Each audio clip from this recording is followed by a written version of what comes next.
ओम नमो भगवते वासुदेवाय। ओम नमो भगवते वासुदेवाय। ओम नमो भगवते वासुदेवाय। श्रीमद् भागवतम 5वां कैंटो 5वां अध्याय श्लोक संख्या 3। ऋषभ देव अपने बच्चों को और बाकी जनों को ज्ञान दे रहे हैं। ये वा मयि कृत सौहृदार्था जनेषु देहं भर वार्तिकेषु गृहेषु जायात्मजराति मत्सु न प्रतियुक्ता प्रीतियुक्ता यावदार्च लोके।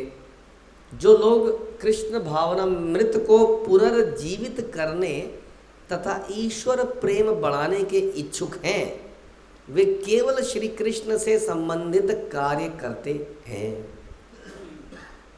जो लोग कृष्ण भावनामृत को पुनर्जीवित का मतलब बताइए।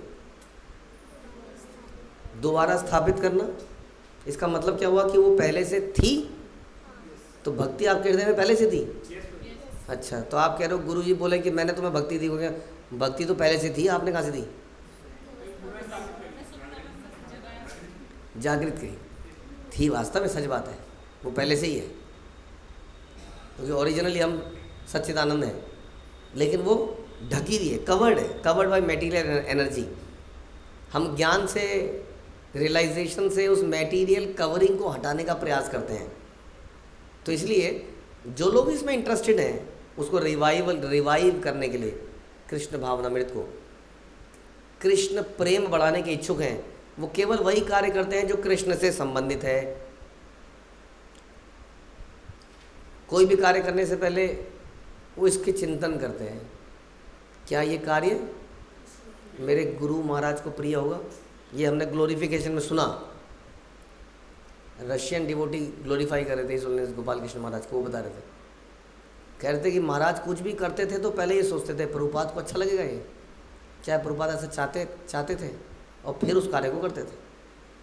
हाँ, इसका मतलब कोई भी कार्य कृष्ण से संबंधित है कि नहीं, उसी कार्य को करते हैं। वे उन लोगों से मेल जोल नहीं बढ़ाते। मेल जोल बढ़ाते हैं ना हम लोग, कुछ लोग मेल जोल बढ़ाते हैं हम लोग। कैसे बढ़ाते हैं हम लोग मेल जोल? किसी के घर जाते हैं या वो आता है, खाने पे जाते हैं, खाने पे बुलाते हैं, कोई गिफ्टिंग करते हैं, टाइम बिताते हैं, फ़ोन पे लटके रहते हैं। तो कह रहे हैं कि वो उन लोगों से मेल जोल नहीं बढ़ाते जो अपने शरीर पालन के लिए, भोजन के लिए, शयन के लिए मैथुन तथा सुरक्षा में व्यस्त रहते हैं। उन लोगों से मेलजोल नहीं बढ़ाते हैं, उन्हें कृष्ण भक्ति देने का प्रयास करते हैं, बस इतना तो संग करते हैं, उनका संग देते हैं उनको।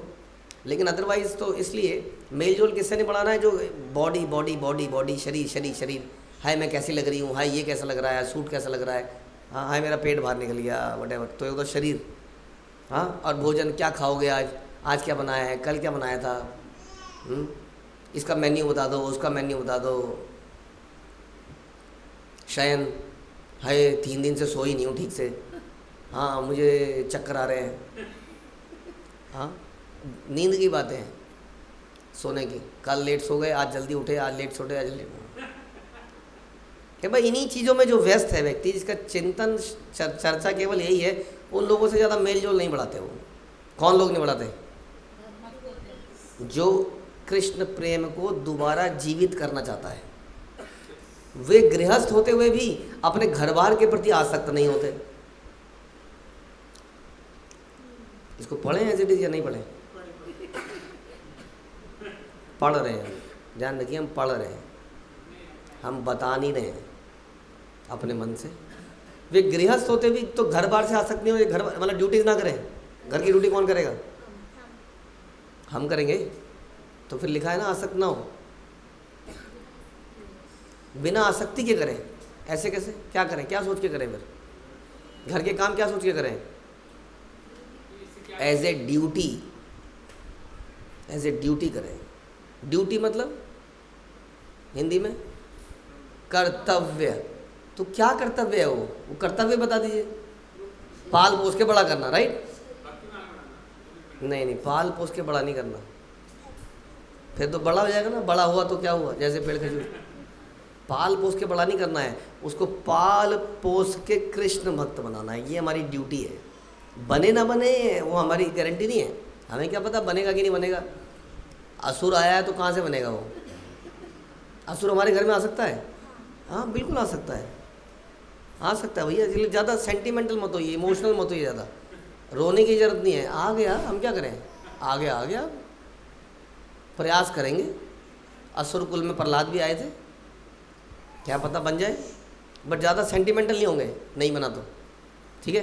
तो घर बार के प्रति आसक्त नहीं है। वे पत्नी, संतान, मित्र अथवा धन में अधिक आसक्त नहीं होते। पत्नी संतान के अलावा हम मित्रों से भी आसक्त होते हैं बहुत। ये दोस्ती हम नहीं छोड़ेंगे, ऐसा देखा हमने।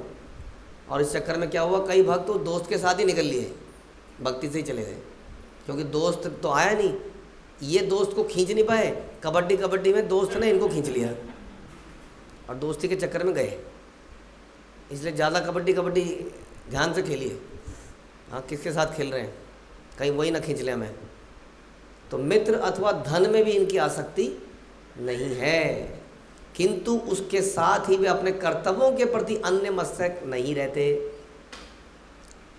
लेकिन ध्यान रखिए, कर्तव्य सुनते ही लोगों को लगता है हाँ यही तो हम कह रहे हैं, हम कर्तव्य करें या माला करें।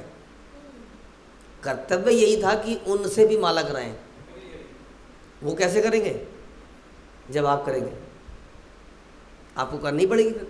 और आप कह रहे हैं हम कर्तव्यों को पूरा करें या माला करें, तो कहीं हमने कर्तव्यों को ही नहीं समझा। समस्या यही है, हमारा यही काम है संसार के अंदर। भगवान ने हमें इसी कार्य के लिए भेजा है, और भगवान गुरुजनों को भेजते हैं, खुद आते हैं कि वो प्रचार कर सकें। शरीर को बढ़ाने के लिए कितने जानवर हैं जो अपने आप बड़े हो रहे हैं कि नहीं हो रहे ना। कुछ ही जानवर हैं जिनको माता पिता की ज़रूरत पड़ती है संरक्षण, जैसे चिड़िया है। चिड़िया बहुत दिनों तक घोंसले में रहती है, बच्चा संरक्षण नहीं। तो कितने जानवर हैं जो अपने आप ही पले बढ़ते हैं, पैदा होते हैं, पिता चला गया, माता चली गई। नहीं, सांप है, हमने सुना है कि सांप अपने अंडे ही खा जाता है, बताइए जरा। तो बाकी जो बचे कुछ हैं वो तो अपने बाप से या माँ से बच के भागते होंगे, तब जाके वो सर्वाइव करते होंगे। तो बचपन से ही उन्होंने सीखा है मारो मारो मारो मारो, इसे बड़े होते होते मारते हैं वो। तो ये तो भगवान ने कैसे क्रिएट किया है उस पर डिपेंड करता है। हम मनुष्य को कई सालों की संरक्षण की ज़रूरत पड़ती है, 2-3 साल तो सबको ही ज़रूरत पड़ती होगी शायद सर्वाइवल के लिए। लेकिन कितने जानवर ऐसे हैं जो पैदा होते ही चालू हो जाते हैं, चालू है वो। तो एक कैसा डिज़ाइन भगवान ने किया है उस पर डिपेंड करता है। इसलिए भगवान को ज़रूरत नहीं है, लेकिन एक चीज़ के लिए भगवान हमारी चाहते हैं कि हम करें, वो क्या, कि दूसरों को कैसे कृष्ण भावनामृत बनाया जाए। क्योंकि भगवान इसको बाय फोर्स नहीं करना चाहते, इसीलिए वो बार बार संसार धर्म संस्थापनार्थाय बार बार संसार में आते इसलिए हैं कि कैसे हमें कृष्ण भावनामृत बनाया जाए। इसमें हम तो, ये हमारा असली कर्तव्य है, being a father, mother, teacher. वे पत्नी, संतान और मित्र के प्रति आसक्त नहीं है, लेकिन साथ में अपने कर्तव्य जरूर करते हैं। ऐसे पुरुष अपने जीवन निर्वाह के लिए जितना धन चाहें उतना संग्रह कर सकते हैं। गुड न्यूज़ नहीं, मैंने बदल के नहीं पढ़ा, आप पढ़ लीजिए, यही लिखा है इसमें, पढ़िए। जितना मर्जी संग्रह कर सकते हैं भैया, लिखा है। संस्कृत पढ़ के बताऊं तो फिर लिखा है ना। कौन संग्रह कर सकता है, एक्यूमुलेट, जो उस धन से आसक्त नहीं है। कैसे पता चलेगा हम धन से आसक्त नहीं है, भगवान की सेवा में उसको लगाएगा। इसका मतलब धन से ऐसा व्यक्ति संग्रह कर, कितना भी संग्रह कर सकता है। इसलिए प्रभुपाद कहते थे मुझे सारी दुनिया का धन दे दो। धन से आसक्ति नहीं थी उनकी, जरा सी भी नहीं थी। इसलिए उन्होंने अपने बच्चों के लिए भी नहीं रखा कुछ, सब दे दिया। हाँ, जो भी इस्कॉन में उन्होंने कमाया, उन्होंने कहा तुम्हें तो मैंने पहले दे दिया जो देना था, अब क्या मांग रहे हो। अब नहीं, ये सब इस्कॉन का है, तुम्हारा नहीं है। समझ में आया। चाहे निर्विशेषवादी हो, भक्त हो, या यदि वह आत्म तत्व में रुचि रखता है तो उसे चाहिए कि उन लोगों से मेल जोल ना रखे जो तथाकथित सभ्यता के विकास द्वारा अपने शरीर पालन में रुचि रखते हैं। मैटेरियलिस्टिक लोगों के साथ ज़्यादा मेल जोल ना रखे, ऐसा लिखा है। ना ही उसे पत्नी, संतान, मित्र आदि के संग गृहस्थ सुख भोगने के लिए ललायित रहना चाहिए। पत्नी, संतान, मित्र इत्यादि कृष्ण भावनामृत के प्रचार के लिए ही हैं सब लोग। हमें एक आइडियल गृहस्थ लाइफ जीनी चाहिए ताकि हम एग्जाम्पल सेट कर सकें संसार के लिए। यस, आज हमसे बोल रहे थे कि भगवान को ब्रह्मचारी ज़्यादा पसंद होते हैं कि गृहस्थ?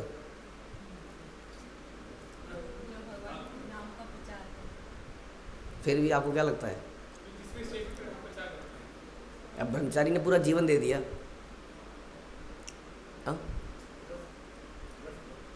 तो ब्रह्मचारी शब्द बनने से कोई थोड़ी पूरा जीवन दे देता है। जीवन देना एक अलग एक्टिविटी है, ब्रह्मचारी बनना एक अलग एक्टिविटी है। उसी तरह से हाँ, तो हमने कहा कि महाजनों में से अधिकतर तो गृहस्थ ही हैं। हाँ, 12 में से 8, बहुत बड़ी मेजॉरिटी हो गई। तो गृहस्थ भी भगवान को उतना प्रिय है, तभी तो करदम मुनि की शादी तक भगवान ने खुद ही डिसाइड करी, नहीं करी। फिर प्रियव्रत महाराज को बोला तुम गृहस्थ बन जाओ, ब्रह्मचारी थे वो। सो इट इज अबाउट कि हमारी आसक्ति किस में है। इट इज़ नॉट अबाउट गृहस्था और ब्रह्मचारी और सन्यासी। इसलिए भगवान चैतन्य महाप्रभु बोलते हैं ना हम विप्र न नरपति ना वनस्तु न शूद्रो, राइट? यही सही बोला। मैंने मैं इन बेसिकली चतुर्वर्ण आश्रम इसके अंदर मैं हुई नहीं, मैं इसके परे एग्जिस्ट करता हूँ, इसलिए वो कहते हैं। तो हम चर्चा कर रहे थे कि गृहस्थ जीवन जो कि भगवान से आसक्त है, उसकी पर्सनल आसक्ति नहीं है, अपने धन से, अपने सुखों से जो उसने संग्रह किए हैं। गृहस्थ जीवन बहुत खतरनाक जीवन है, इसको अंधकूप कहा गया है, अंधा कुआं, क्योंकि बहुत सारी फैसिलिटीज़ हैं हमारे पास। जैसे कुएं के अंदर बहुत सारा जल है लेकिन उसमें से बाहर नहीं निकला जा सकता, वैसे ही गृहस्थ जीवन से बाहर निकलना मुश्किल हो जाता है इंसान के लिए, फंस जाता है वो। लेकिन जो गृहस्थ जीवन के कुएं से भी बाहर निकला है, हाँ, तो वो भगवान को अत्यंत प्रिय हो जाता है। तो इसलिए ऐसे व्यक्ति को संग्रह करने की कोई लिमिट नहीं है। कह रहे हैं वो संग्रह करे, खूब पैसा जोड़े, क्योंकि वो अपने लिए उसको खर्च नहीं करेगा, भगवान के लिए लगाएगा। तो गृहस्थ को चाहिए कि भक्ति योग, श्रवण कीर्तनम, विष्णु स्मरणम, पाद सेवन, अर्चनम, वंदनम, दास्यम, साख्यम, आत्मनिवेदनम पालन करने के लिए धन कमाने का यत्न करे। यत्न करे, हाँ, धन कमाने का यत्न भी करे। कितना यत्न करे? लेकिन जब तक कि उसका प्रचार कार्य में पैसा पूरा ना जाए तब तक वो लगा रहे। नहीं, ऐसा नहीं है। ध्यान रखिए, प्रयास नहीं करना है उसको। ऐसा भी धन अर्जित नहीं करना है कि उसकी भक्ति छूट जाए। हाँ, जैसे हमने पहले भी आपका एग्जाम्पल दिए कई सारे भक्तों के, तो उन्होंने सोचा हम भक्ति में आगे बढ़ने के लिए खूब धन अर्जित करेंगे, फिर इस्कॉन के सेंटर खोलेंगे और खुद ही चले गए हो। तो ऐसा भी नहीं करना है। हाँ, गुरु के निर्देशन में धन को अर्जित करे और भगवान की सेवा में लगाए, लेकिन उतना जितना कि उसकी भक्ति ना चली जाए, उस लिमिट में। तो इसलिए कह रहे हैं कि उनको इन सब कामों के लिए धन अर्जित करना चाहिए। गृहस्थ को चाहिए कि श्रवण तथा कीर्तन के लिए पूरा पूरा अवसर निकाले। अगर उसके पास टाइम नहीं है श्रवण कीर्तन के लिए तो वो गड़बड़ कर रहा है, तो वो गलत कर रहा है। मुख्य चीज़ उसकी ज़रूर होनी चाहिए। उसे चाहिए कि घर पर अर्घ से विग्रह की पूजा करे, त्यौहार मनाए, मित्रों को आमंत्रित करे, उन्हें प्रसाद बांटे। ये सब कार्य उसको करना चाहिए। इसमें भी पैसा खर्च होता है, इसके लिए भी करे। गृहस्थ को इन्हीं कार्यों के लिए धन अर्जित करना चाहिए, इंद्रिय तृप्ति के लिए नहीं। लेकिन हम लोग, हाँ, ध्यान रखिए, ये जो पैसा है, जैसे कहते हैं ना कि कलयुग का वास सोने में है, वो सोना नहीं है, वो सोने में मतलब धन होता है, धन में है। जहाँ धन है वहीं कलयुग है, समझ लीजिए।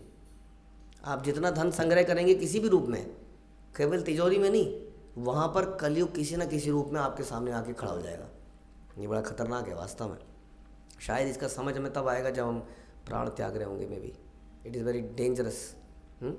तो गृहस्थ लोग धन संग्रह करें, लेकिन किसके लिए? भगवान की सेवा के लिए। फिर उन्हें कोई प्रॉब्लम नहीं है धन संग्रह करने में। लेकिन धन भी उतना ही संग्रह करें जिससे कि उसकी भक्ति ना चली जाए। कई बार लोग कहते हैं हम 2-4 साल विदेश में लगाएंगे, इतना धन हो जाएगा, पूरी छोड़ देंगे नौकरी। और 2-4 साल में आदमी की ख़त्म होने की पूरी गारंटी है। हाँ, यस, ज़बरदस्त अट्रैक्शन है। उसके बाद आदमी हैबिचुअल हो जाता है उस लाइफस्टाइल का, छोड़ नहीं पाता है उसको। तो ये सब चीज़ों को बड़ा ध्यान से आगे बढ़ना है इस सब में, क्योंकि धन बड़ी समस्या लेके आ सकता है। हरे कृष्णा। श्रील प्रभुपाद की जय। ग्रंथराज श्रीमद् भागवतम की जय।